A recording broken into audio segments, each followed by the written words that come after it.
Welcome to the Mama Talk, البودكاست يلي بنحكي فيه بكل شي بخصوص المotherhood، من تحديات للانتصارات الصغيرة ولحظات الفرح، من تدريب النوم أو البوتي تريننج، رضاعة أو childbirth وقصص تاني كتير.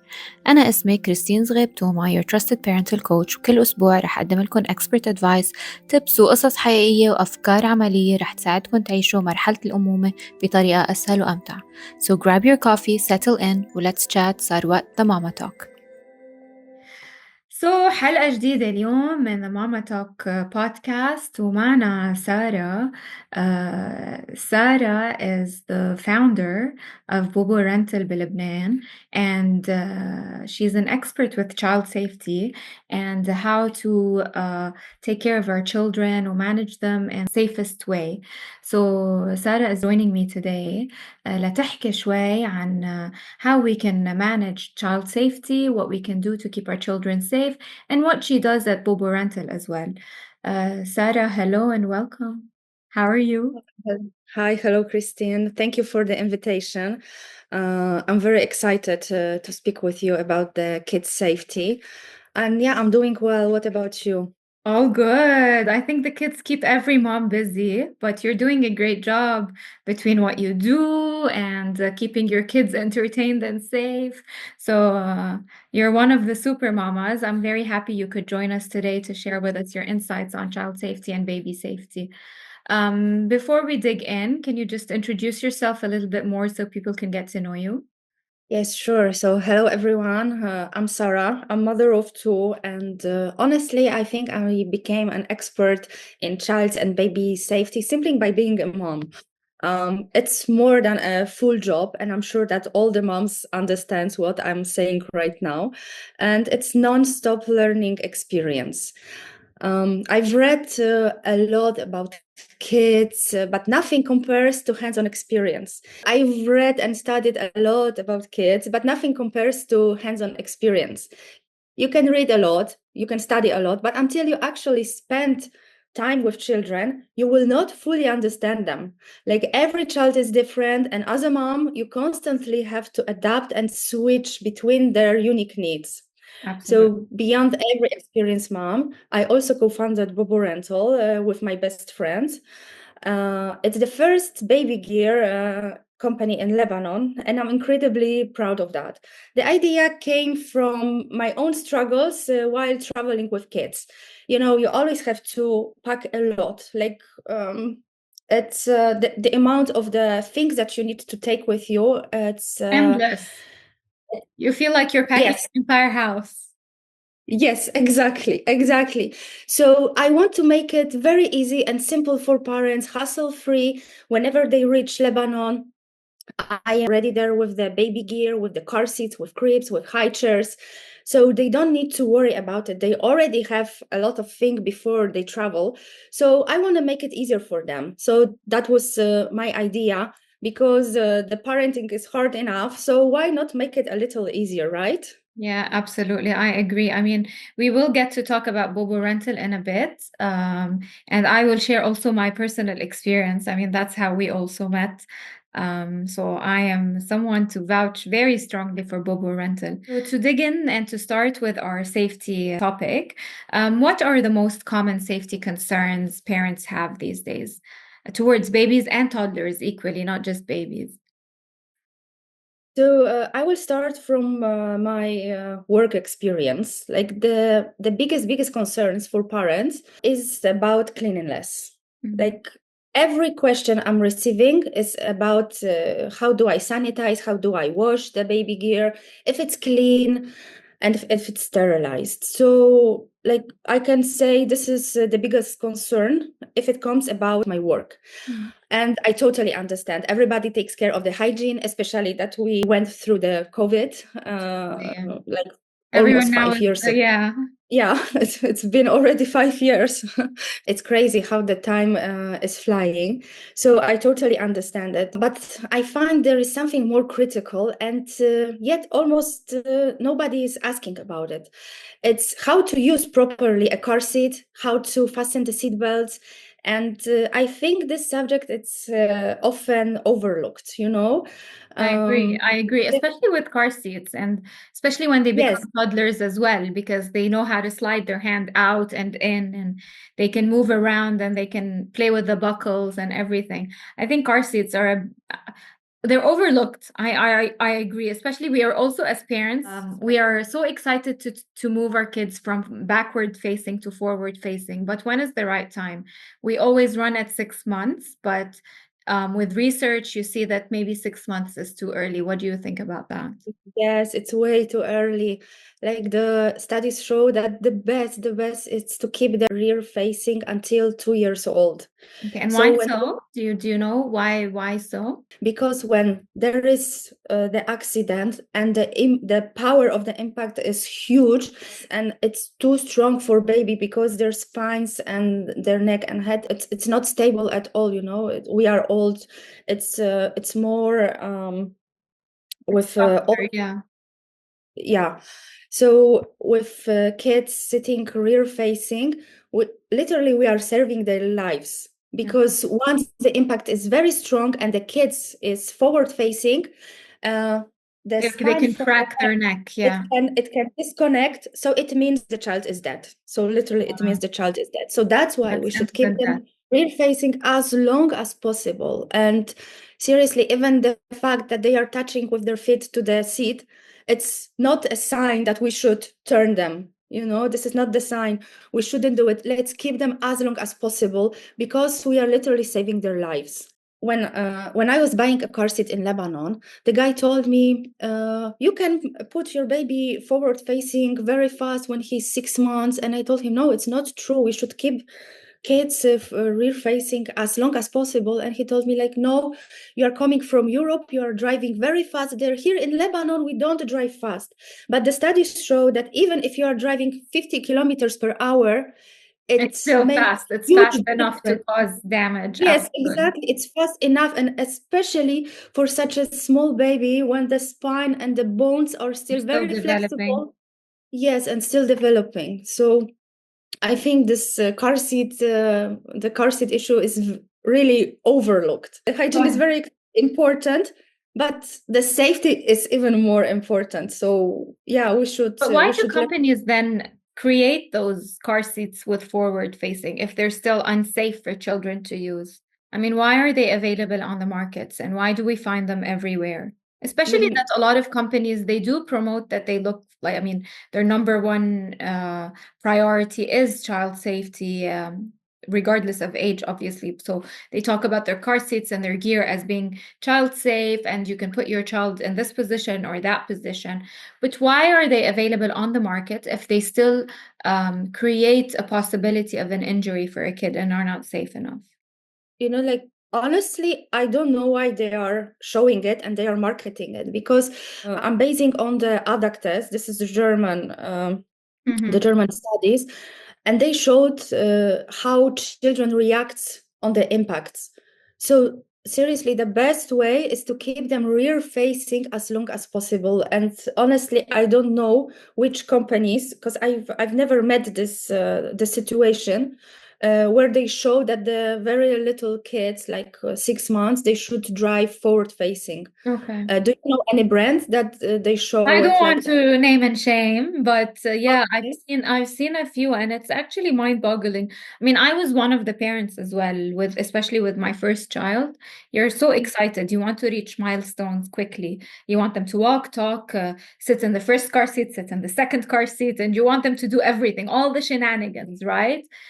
As you grow, if I may say, and as you have more experience, especially with your kids, you start learning that maybe the forward facing is not as much. And once you start reading more about it, I started to realize, you know what, I wish I had kept him. Now it's so hard to go back because my son wouldn't accept to go rear facing anymore since he tried the forward facing. Yeah.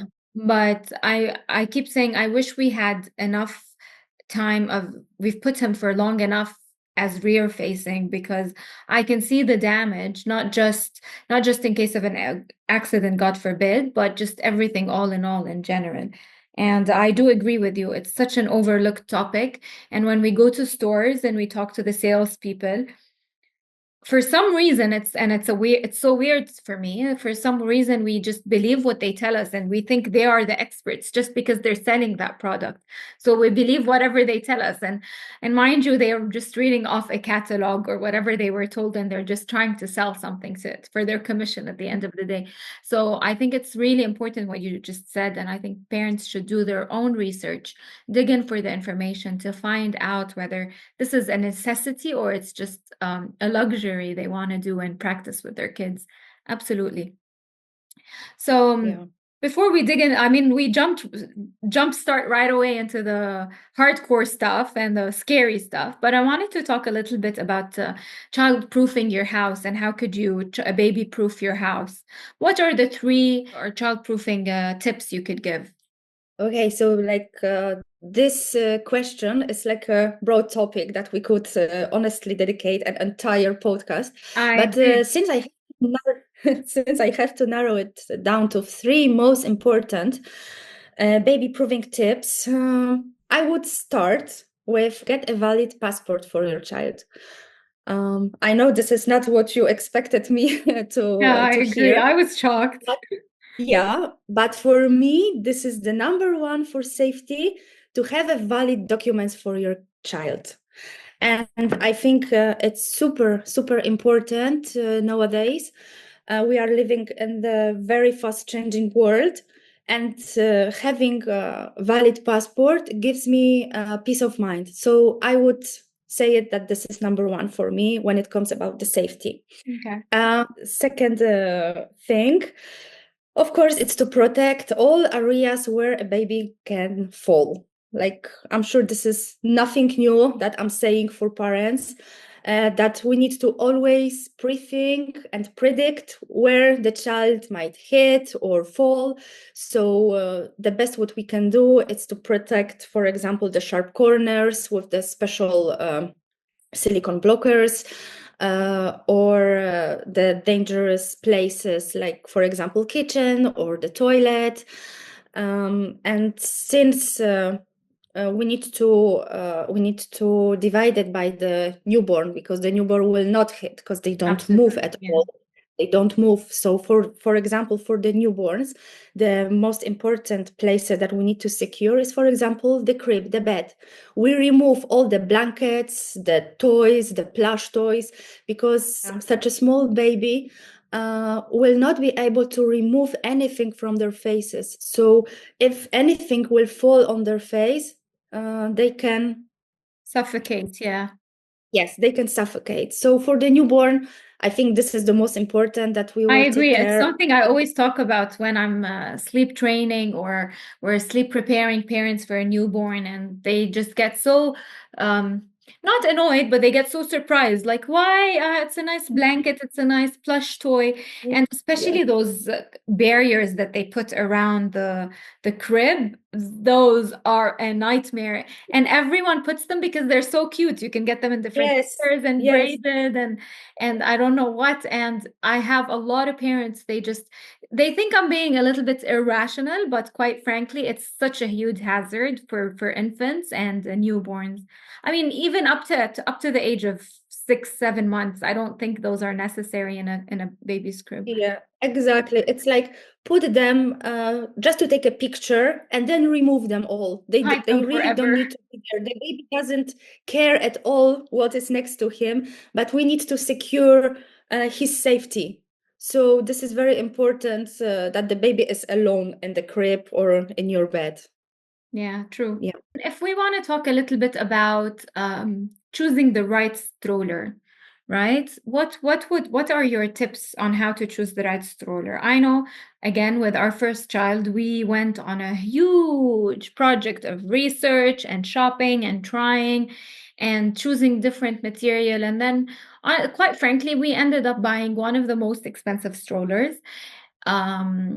We thought of a double stroller because we had plans to have another baby, but we also were looking at material, durability. Is the seat thick enough, or is the baby feeling the backbone and the metal underneath them? So we had a lot of things that we were looking for a stroller. And obviously for me, I wanted a good looking stroller, one that I could show off. But then my husband was the rational voice that kept saying, make sure it's comfortable, make sure it's safe, make sure it's this and that. Make sure the material is also breathable, like don't get one of those leather shiny ones and so forth. Yes. So what are your tips when choosing a baby stroller? When I became a mom, it was also super important for me to have a nice, elegant stroller. But I also tried to see the safe aspects of having one. So I think it's important if, like you mentioned already, if the materials are breathable. Yes. The ventilation in the stroller, the areas that we can open or close if it's very warm. Now the strollers have a lot of the areas on the bassinet where we can open them with a net so the child can breathe, and especially in the warm countries like Dubai or Lebanon, it's very important. The wheels, also it depends which ground you will use. You can choose the Eva foam wheels or just the inflatable. Okay.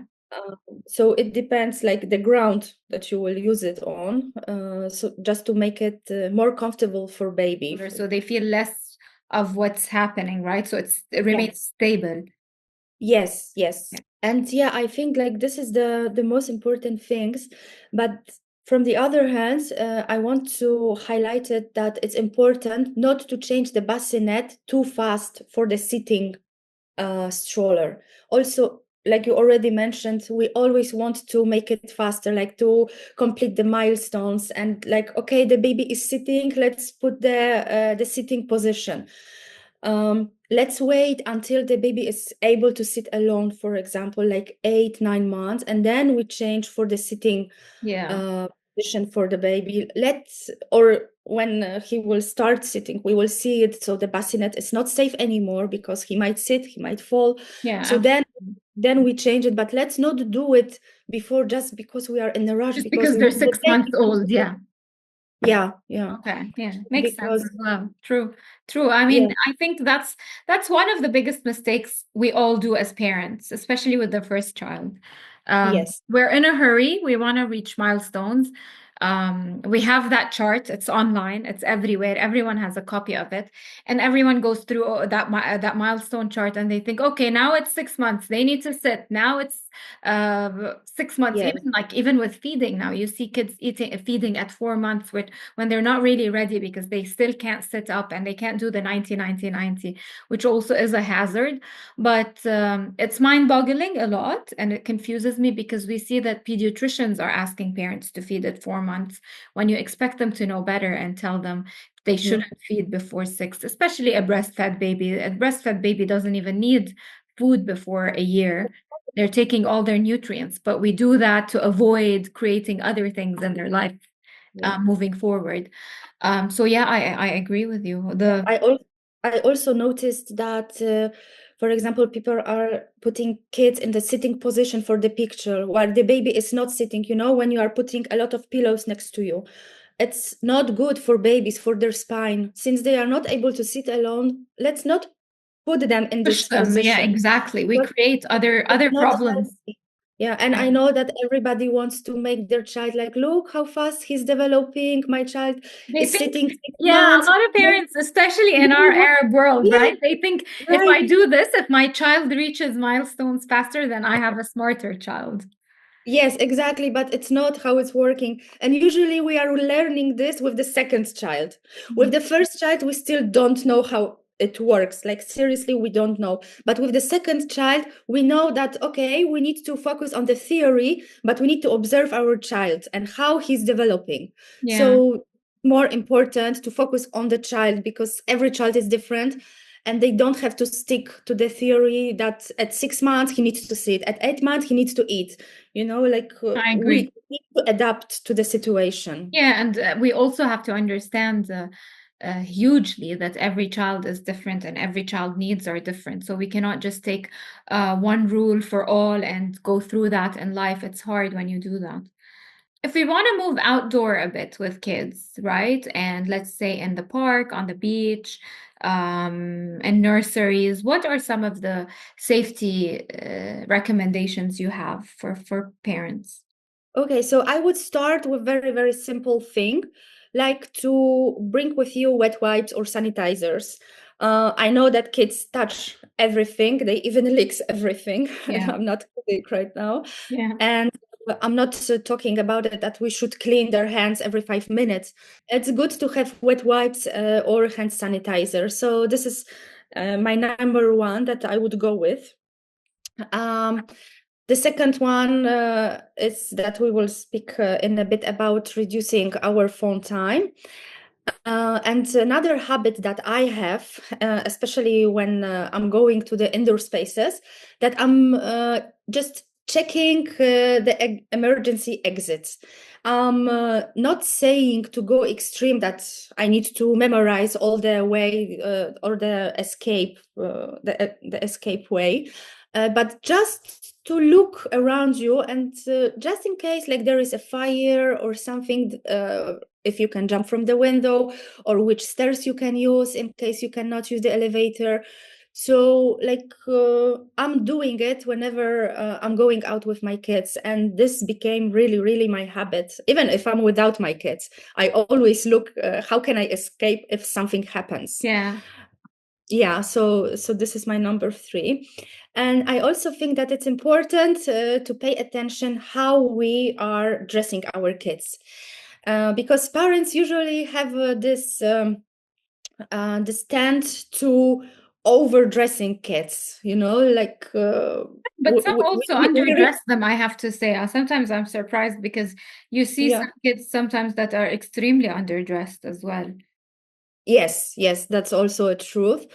And we should, I know we love them a lot. We love our kids, but let's not dress them like super heavy, especially that they are moving a lot. We adults, we are not moving that much like as much as they do, yeah. Yeah, and just to simply check if our child is it's cold or he's too warm, we can check it on the neck, on the back of the neck. If it's a little bit sweaty, if it's wet, we should definitely remove clothes, some part of the clothes. And if it's cold, then we should add some jacket or anything that will make them warmer. Okay. That's Also, a nice tip as well. I think we should mark that tip, the back of the neck. Yes, yeah, I always check it like that on my kids. If whether we are in the playground or outside, the outdoor, I always check it in this way, and it's really helpful, really, because we are not young anymore, and we don't know how much they run, we don't know how they feel. So the neck spot is very useful. True. So moving on to the screen time aspect. In the world we live in, we cannot, I don't think we can ever see or spend time or a day without having our phone or the TV or some sort of screen time available. How can we limit this? I mean, I'd love to think that there are parents managing to go without screen time 100%. But let's say there is some screen time during the day, which we cannot avoid in our time and life currently. So how do we limit it, and how do we know what's right, what's wrong? What can we do to avoid screen time? If your child starts screaming and throwing tantrums for their TV or for your phone, what can you do, or what are the alternatives that you can do to avoid that screen time? Yes, I know that screens is a lifesaver for busy parents and especially for busy moms. I know it, and I'm also going through this phase. So, like to remove the screen time nowadays, it's really like impossible, and I totally get it. But like you mentioned, we can reduce it and restrict it for our kids, which It's really needed because I see a lot of kids on the iPads when I'm out in the restaurant, even driving the car, they are using the phones. And honestly, this drives me a little bit crazy. And I'm also a mom of two. My kids are 4 and 2 years old. So it's like going through the jungle every day. And I totally understand that giving the phone or the iPad, especially when we are in the restaurant and eating, it's very helpful. But I don't think this is how it should work. I think we should more focus on our kids, speak with them, especially speak with them, try to entertain them. I know it's difficult, I know it's hard, but we should do our best effort. So this is my advice, because this will be a plus later for us if we will make such an effort. And for example, I'm not giving my kids a telephone or iPads in the car. I never did it before, and I'm not doing it now. Because first of all, what if I need to use my phone? Second of all, what if there is no signal and we are using internet? Then there will be a drama. The third of all, what if our device is out of the battery? There will be a drama. So I wanted to avoid these three things. Plus, my kid doesn't really need to use it, especially when we are in the car. We are moving and they can observe what is behind the window. So they are also learning the environment, and I'm talking with them, I'm playing with them. And honestly, I had a huge success last year when I traveled to Poland. I had to make a very long way, like 450 kilometers one way, with two of my kids, and I was alone. So I was a little bit scared and terrified, but I chose the time when they had a nap. So it was like 1 hour already was gone because they slept. And then we played. I made a lot of games with them. We talked a lot. We sang What a are lot. some games you would recommend for the car? For the car? Yeah. Like for me, the best is that we are saying what we are seeing behind the window, or I'm asking them like, who can see something green, or who will see Yeah, that's our favorite game too. or the car, or we are counting, for example, the red cars. With 4 years old, it works. With my second son, he's 2 years old. It's not. It's here and there. I know. It's the same thing Yes. with us. But he's following my older son. So once the 4-year-old is entertained, the younger one is also It's following. amazing. So True. I'm always trying to use what I have around me, you know? So I'm focusing what's next to me, and the best, if there is a camion or the truck or the crane, then it's very easy because we are creating stories and talking about it. So I think the most important thing is just to speak with them, really, like to entertain them by speaking and by engaging them what they see around us, you know. And you can make it honestly as a game. For us it's very silly because like we are not entertained by what we see on the roadway, but for them it's something new. Every kilometer there is something new for them, and they are asking about it. Also, when I was in Poland, there was a big flood, and Henrik, my older son, he saw the home was half in the water. Until now, it's already like 1 year. And he Till still now, talks about it.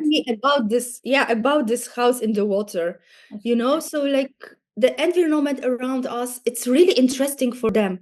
If it's not interesting for us, but for them it's something very new, and we should use it for to entertain them. Absolutely, I agree.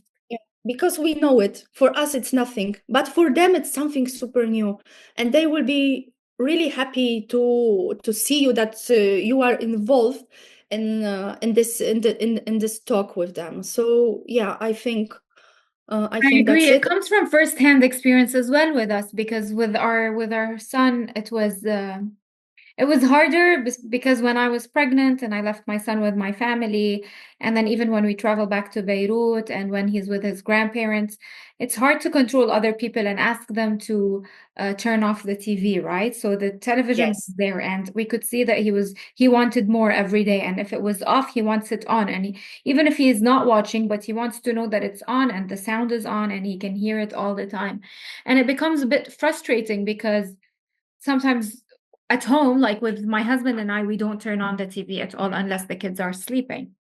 And we've been doing this trick where when John tries to go to the living room and turn on the TV, we remove the batteries and we say, see, it's not working, it's broken. We have to send it to get fixed. But I can tell you when it was an addiction, it was really hard. And it was so hard to detox from that. And to actually get him off that addiction, we had to try a lot of things and it took a lot of patience. But I always say, when everything we do with our kids, patience and consistency are key. We got him like books and coloring books and crayons and toys and entertaining toys. I mean, not just educational toys, not just like a car or something, but we wanted to keep it a little bit more entertaining, something that would get his brain to work so we can divert the thinking off television and mobile phones and cell phones and so forth. It was a I to- journey, but we're there. I mean, now we don't use the phone at all or the television. It's just random, and every once in a blue moon that you might see him asking for it if he was not feeling well, or like if the child is down or he's sick, then that's when we can let it fly. But then it's only 20 minutes, and then we tell him, okay, say bye to TV, and then he says bye, and we have him turn it off. And I think that makes all the difference, because when he turns it off, he feels like he's in control. He let it yes, go, yes, and it that he's wasn't my above. choice. Yeah. Yes, I totally feel you. And honestly, I think it's a very big issue, especially with grandparents, that the TV is on immediately. And I know it's very difficult to control it and to Yeah. tell them, please, no TV, no TV, because how I mean, long we can they keep are, repeating they are, this? as people get older, they become younger. Yeah. So Yes, yes, yes, exactly. And I also wanted to mention that since you're using TV or iPad or the telephone, you need to control what your baby is watching, and it's very good if you are also involved in this. So you are sitting with your baby, you are watching together the yeah. cartoon, you are talking about what's happening there. Yeah, true, Right? So exactly. it's Get also them to nice. I use their know, mind instead of just have them staring at the screen. yeah. I know it's very, very helpful for moms when you have to do something, then you just put the cartoon for your baby and then you do on your things. I know it's very helpful, but also when we can, let's join them in this entertainment, and let's spend time and let's be involved in this playtime. And as you already narrowed this, when the kid can turn off the TV, turn on the Yeah. TV, it gives him feeling that They he's were in important. control. Yes, yes, and he means something and he can make a decision. It's also very good. So yeah, bravo for that. Sarah, before we wrap up, I wanted to talk a little bit about Bobo Rental, and you have a new project that you just launched, that I want you to talk about for us and tell us what you do and what Bobo Rental does for parents in Lebanon. I know you briefly spoke at the beginning, but share a few ideas and explain what Bobo Rental does and your new project, and then I'll also vouch in for you and say and talk about my personal experience. Yeah, so I've like I already started Bobo Rental. It's the business created from mothers for parents. We want to make the traveling way easier than it actually is with kids, because I know my own struggles when I used to travel alone with two kids. To pack like the bottle sterilizer, the warmer, the carrier, the stroller. The stroller is very useful at the airport, but I will also mention it a bit later. And especially the car seats. Whenever I traveled, even in Europe, it was such a hassle to get a car seat, even for a taxi. And this is also very important that even for a 5 minutes drive, we need this car seat. It's not even about how good drivers are we, that we will not create an accident. It's mostly about the unpredictable situations, like what if we meet a drunk driver? What if there is a driver without license who doesn't know really how to drive, or a child driving a car? It happens.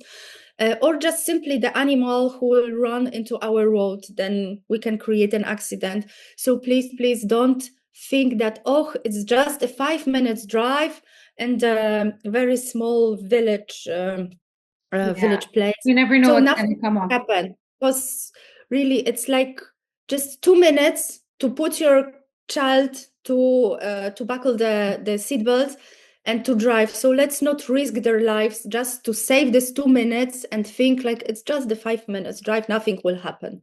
And especially then something can happen. So yeah, for me, the car seats are like must have. This is the most important baby gear for me. And honestly, I'm very happy because this is one of the most renting baby gears that I have in Bobo Rental. So I'm happy that people are taking care of their baby safety. Bobo Rental was created mostly because I know how important the kids' safety is. And to make parents' life way easier. And we are receiving such a great feedback. And I'm not saying this just to praise myself, but it's amazing to see that your business works. Like all your heart you put in this work, it really brings benefits, and you see that you are helping moms and fathers. So I think this is the best feeling for me, that I see it works. I'm helping people, and it makes me very happy and excited, and it gives me a big push to work even more, to extend Bobo Rental. Now we are opening the new service line, which is called Bobo Print. The idea is to help parents to bring their pictures to life, because I know, since I'm a mom, I know how many pictures we have on our phones. It's thousands. Like I have 90,000 pictures since 2020. Nobody is seeing these pictures anymore. Like I'm not sitting with my friends and we are scrolling over Yeah, the no one 100. does.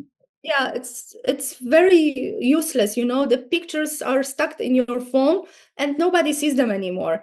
So this is where I come from with Bobo Rental, because I want to help parents to choose the best pictures from their life. It doesn't even have to be with kids, but also from Whatever normal life. memories, yeah. Yes, the memories, and to collect them into a very nice photo album, or to the posters, just to bring them life, just to make them, because when somebody is visiting you, you can always sit and watch a book. It's a way different experience than scrolling your phone gallery, Absolutely.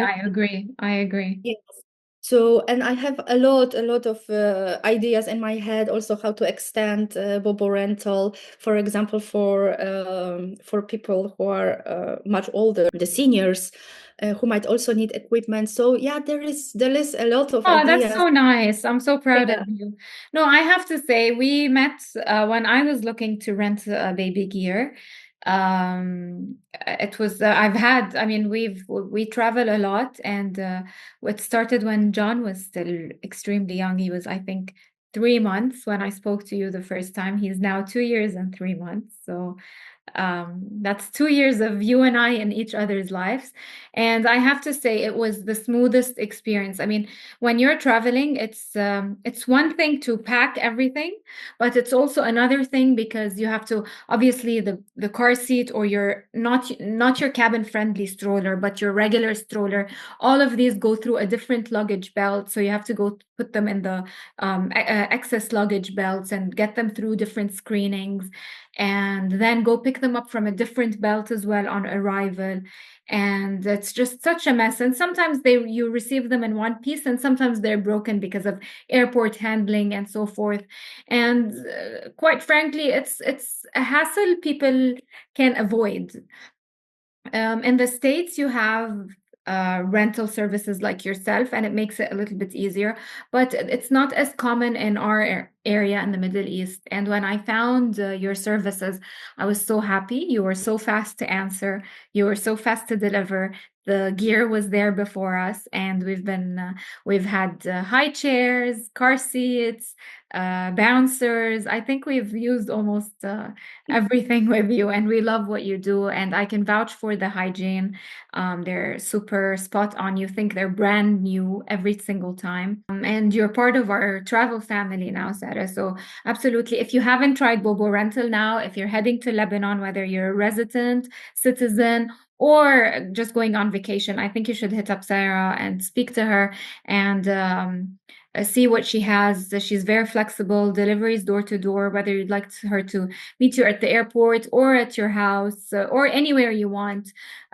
She's available, and they do impeccable service. I still have to try Bobo Print, but for Bobo Rental, 100% recommended from our side. We love you. We love what you do.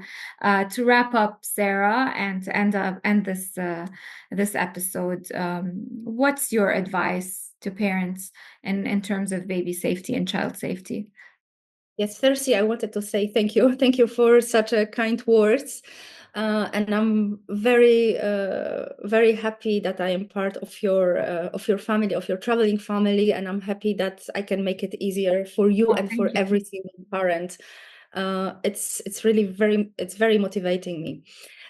So to wrap up our conversation, I would also like to bring to attention the dressing code, especially when we are in the pool or by the sea. Because I didn't mention it before, but I think it's very, very important.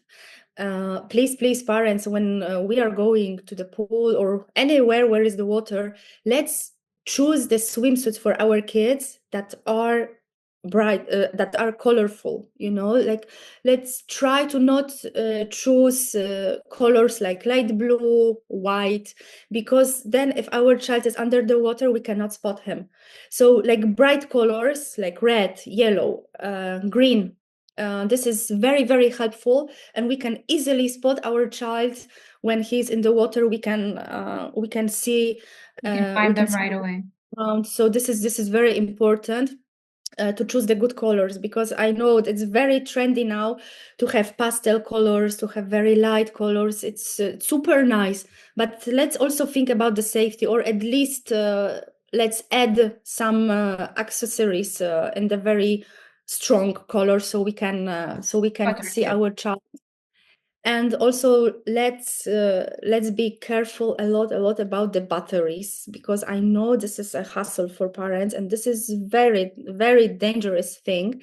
And I noticed recently that Energizer made a special batteries that they release the dye, the blue dye, if it touches the kid's saliva.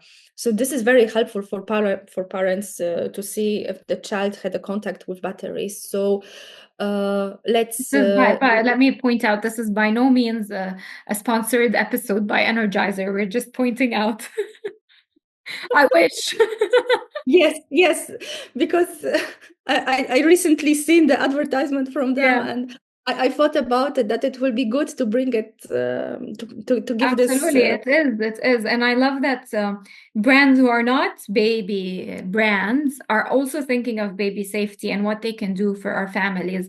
It makes a lot of difference for us to see that they are all involved in providing safety to our families and our kids. Absolutely. Yes. And just to summarize everything and to wrap it up, advice to teach our kids, not just only forbid when it comes about safety, not only to say, no, don't do that, don't do this, you will get hurt. Teach them how to deal with the situation, and even to show them what the consequences might be. For example, if they want to touch the hot tea, of course we give the word like no or stop, so they freeze, but then let's explain them what might happen. I allow my kids even to touch the cup to see that it's very hot. When they have scissors, I don't know if it's with all the kids, but my boys are in love with scissors. So I'm not telling them, no, don't use it. I'm showing them how to use it properly. Of course, it's the special scissors for kids, but I'm showing them and I'm right next to them. So I can react on time. I'm showing them how to use it properly, how to not cut their fingers.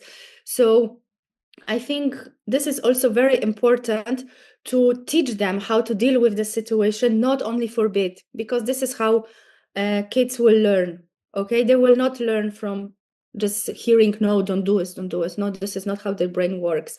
So we can also make it more fun by implementing games, to learn them the safety rules. For example, with the traffic lights, it's easy to teach them how it works. And I think the most important rule at the end is that parents should put the phone down. And I know it's very difficult because this is our habit right now. I think that everyone is on the phone, everyone is scrolling, checking social media, messages, emails. I know we all do it. But when we are with our kids, let's try to put the phone down, because then we can react on much we can more. actually, we can control the situation much better. We know what had happened and we know what we can do. And we're not providing them with, I mean, we are role models at the end of the day. They pick up our habits, they pick up what we do. Yeah. So absolutely, I agree with you. Sarah, thank you so much for today, for your time, for sharing your insights. I enjoyed this conversation. I hope everyone else listening and watching us today enjoyed the episode as well. And if you have any questions, if you want to reach out to Sarah, you'll have her Instagram listed on the video. Remember to use the Baby Whisperer promo code as well, and she'll help you out. And until next time, thank you for tuning in today, and see you all next time. Bye. Thank you very much. Bye. Bye. Thank you so much for joining me بهالحلقة من The Mama Talk. أنا كتير مبسوطة ومحمسة لنكمل المشوار سوا. إذا استمتعتوا بحلقة اليوم ما تنسوا تعملوا سبسكرايب، تتركوا تعليق أو ريفيو، وتشاركوا الحلقة مع your mama friends. وتذكروا كيف ما كان نهاركن, you're doing a great job. Keep showing up, keep loving, keep being the incredible mama you are.